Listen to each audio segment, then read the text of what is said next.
बिस्मिल्लाहिर्रहमानिर्रहीम। अस्सलाम वालेकुम। कैसे हैं आप? आई होप के बिल्कुल ठीक होंगे। प्यारे प्यारे बहन भाइयों, आज हम बना रहे हैं बची हुई रोटी के साथ बहुत ही मज़ेदार नाश्ता। उम्मीद है कि आपको ये रेसिपी पसंद आएगी। जब आप ये मज़ेदार और चटपटी रेसिपी बनाएंगे तो हर रोज़ जानबूझकर रोटियां बचाएंगे। अब हम चलते हैं और शुरू करते हैं अपनी आज की रेसिपी। इसके लिए हमें चाहिए बची हुई रोटी। दो रात की बची हुई रोटी लें और इसको काट लें। रोटी को आप छुरी के साथ पहले दरमियान से लंबाई में काटें। देखें, इस तरह आप इसको छुरी के साथ काट कर दो हिस्सों में तकसीम कर लें। फिर आप 1 इंच के फासले पर इसी तरह लंबाई में काटते जाएं और सारी रोटी को इसी तरह काट लें। अब आप दूसरी साइड से काटना शुरू करें। आप छुरी के साथ इसी तरह से काटते जाएं। थोड़े थोड़े वक्फे के बाद आप इसको काटते जाएं। उसे 2 से 3 इंचों में आप इसे अच्छी तरह काट लें। इस तरह आप इसको 3 हिस्सों में काटने के बाद आप इस तरह के टुकड़े या स्नैक से तैयार कर लें। इसको काटने के बाद आप इसे एक बर्तन में डालें और फिर आप इसको पीस लें।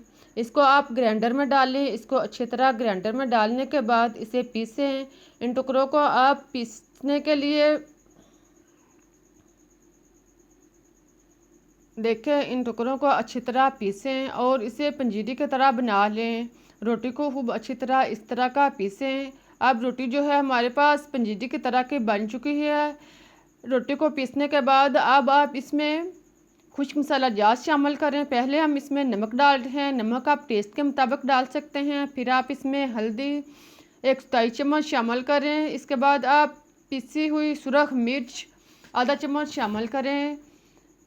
फिर आप ज़ीरा पिसा हुआ आधा चम्मच शामिल करें। ज़ीरा डालने के बाद इसमें खुश्क धनिया 1 चम्मच पिसा हुआ शामिल करें। इन सब खुश्क मसालेजात को डालने के बाद अब आप 1 अदद अंडा लें, इसे तोड़ें और अब इसमें शामिल करें।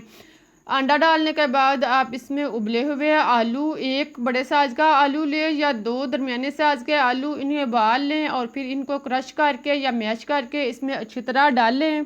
आलू डालने के बाद इसमें हरा धनिया शामिल करें और इन सब चीज़ों को अच्छी तरह मिक्स कर लें।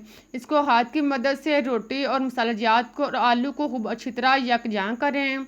अंडे को इसके अंदर खूब अच्छी तरह मैश करें। सारी चीज़ों को अच्छी तरह यकजां करने के बाद अब आप हाथों पे ऑयल लगाएं और इसके गोल से कोफ्ते बना लें। पहले आप एक हाथ में थोड़ा सा अमेज़ा लें, इसे हाथ में घुमाकर दबाकर इसे गोल सा कर लें। फिर दोनों हाथों पे इसे घुमाएं और इसका गोल सा कोफ्ता बना लें।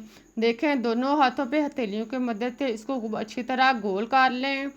इस तरह इसे गोल करके सारे कोफ्ते जो हैं इसे तैयार कर लें। एक एक करके आप कोफ्ते बनाते जाएं और उसको प्लेट में रखते जाएं।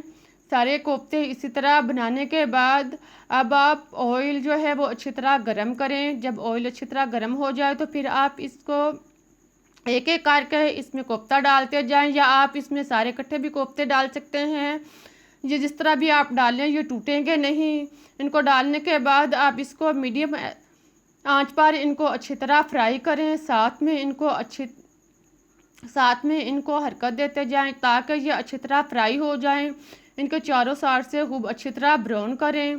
जब इनका कलर चेंज हो जाए यानी ब्राउन हो जाए, इनको डीपली फ्राई करें तो इनको निकाल लें। देखें, इनको निकालने के बाद इनसे तेल अच्छी तरह रिमूव कर लें। इन्हें एक बर्तन में डालकर साइड पर रख दें। अब थोड़ा सा ऑयल लें, इसमें 1 अदद प्याज मीडियम साइज़ का इसे काट कर इसमें शामिल करें। प्याज डालने के बाद इसको ब्राउन करें। प्याज को 1 से 2 मिनट तक नरम करें और फिर आप इसमें अदरक 1 चम्मच कुटा हुआ शामिल करें। अगर आपके पास अदरक नहीं तो आप लहसुन भी डाल सकते हैं। इसको डालने के बाद आप इसे अच्छी तरह मिक्स करें और 1 मिनट के लिए फ्राई करें। फिर आप इसमें गाजर 2 क्रश की हुई शामिल करें। गाजर डालने के बाद इसको मिक्स करें। इसके बाद आप इसमें हरी मिर्च कटी हुई 2 और 1 टमाटर कटा हुआ शामिल करें। इसको डालने के बाद आप इसे मिक्स करें, चम्मच लाएं, इनको खूब अच्छी तरह मिक्स करें। सारी चीज़ों को खूब अच्छी तरह मिक्स करने के बाद अब आप इसमें शिमला मिर्च 1 अदद कटी हुई शामिल करें, साथ में बंद गोभी कटी हुई कद्दूकश की हुई आप इसको आधा कप शामिल करें, कद्दूकश की हुई या क्रश की हुई बंद गोभी 1 कप शामिल करें। इन सब चीज़ों को डालने के बाद इसको खूब अच्छी तरह मिक्स करें, सारे सब्जियों को खूब अच्छी तरह यकजां करें और थोड़ी देर के लिए फ्राई करें। फिर आप इसमें नमक आधा चम्मच या टेस्ट के मुताबिक शामिल करें, साथ में पीसी सुरख मिर्च आधा चम्मच शामिल करें, साथ में काली मिर्च पीसी हुई आधा चम्मच डालने के बाद अब आप इसमें ज़ीरा पिसा हुआ आधा चम्मच शामिल करें और साथ में खुश्क धनिया पिसा हुआ 1 चम्मच डालने के बाद अब आप इसमें हल्दी पीसी हुई 1 चम्मच शामिल करें। फिर आप इसमें गरम मसाला पिसा हुआ आधा चम्मच डालें और इन सब मसाला जात को खूब अच्छी तरह मिक्स कर लें। सारे मसाला जात को खूब अच्छी तरह मिक्स करें और इसे थोड़ी देर के लिए फ्राई करें। इसके बाद आप इसमें सोया सॉस 1 चम्मच शामिल करें। इसके बाद आप इसमें चिली सॉस 1 चम्मच शामिल करें और फिर आप इसमें सिरका 1 चम्मच शामिल करें। इन सब चीज़ों को डालने के बाद चम्मच चलाएं और इसको अच्छी तरह मिक्स कर लें। इस दौरान चूल्हा जो है वो धीमा रखें। इन्हें धीमी आंच पर लो आंच पर अच्छी तरह मिक्स करें। खूब अच्छी तरह मिक्स करने के बाद अब आप इसमें केचप 2 से 3 चम्मच शामिल करें। केचप डालने के बाद चम्मच चलाएं और इसको मिक्स कर लें। केचप को सब्जियों में खूब अच्छी तरह यकजां करें। इसे थोड़ी देर के लिए फ्राई करें। इसके बाद आप कोफ्ते जो हमने पहले फ्राई करके रखे हुए थे उनको इसमें शामिल करें। कोफ्तों को सब्ज़ी के अंदर खूब अच्छी तरह मिक्स करें, सब्ज़ी इनके ऊपर अच्छी तरह लेप करें। सब्ज़ी और कोफ्तों को खूब अच्छी तरह मिक्स करने के बाद अब आप इसमें हरे धनिए का छिड़काव करें। खुशबू के लिए हरा धनिया शामिल करें। हरा धनिया डालने के बाद अब आप इसके ऊपर ढक्कन दे दें और इसे लो आंच पर 3 से 4 मिनट के लिए दम पर रख दें। 3-4 मिनट के बाद चूल्हा बंद कर दें और ढक्कन ओपन करें। अब चम्मच लाएं और कोफ्तों को अच्छी तरह मिक्स कर लें। अब हमारी मज़ेदार और टेस्टी रेसिपी जो है वो तैयार हो चुकी है। अब आप इसे निकालें, इसे डिश में निकालें।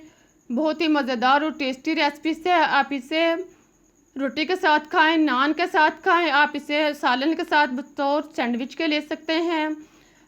जब आप एक दफ़ा ये मज़ेदार और टेस्टी रेसिपी चटपटी रेसिपी जब आप एक दफ़ा ये चटपटी रेसिपीज बनाएंगे तो बच्चे और बड़े हर रोज़ आपसे फरमाइश पर ये रेसिपीज बनवाएंगे। अगर आपको मेरे बनाने का तरीका अच्छा लगा है तो चैनल को सब्सक्राइब करें, रेसिपीज़ को लाइक करें और रेसिपीज़ के बारे में अपनी राय का इज़हार नीचे कमेंट्स में दें। फिर मिलते हैं एक नई रेसिपीज़ के साथ, मुझे इजाज़त दें। फिर मिलते हैं एक नई रेसिपीज़ के साथ, तब तक के लिए अल्लाह हाफिज़।